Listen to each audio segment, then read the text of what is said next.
ও মালিক, জাহান্নামে থাকবে তো জানলাম, চিরকাল জাহান্নামের শাস্তি ভোগ করবে। শাস্তিটা কেমন?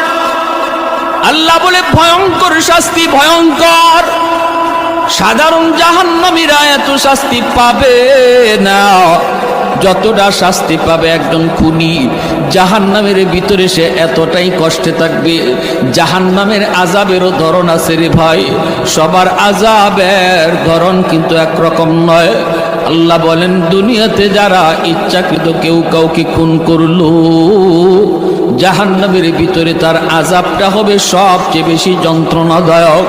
জাহান্নামের ভিতরে তার আযাবটা হবে বড় কঠিন। এজন্য ভাই একটু খেয়াল করে শুনো রে আল্লাহর গোলাম। মায়ার নবী বলেন, হাসরের মাঠে আল্লাহ আদালত নিয়ে যখন বসবে, বিচার কাজ আল্লাহ শুরু করবে, সর্বপ্রথম আল্লাহর আদালতে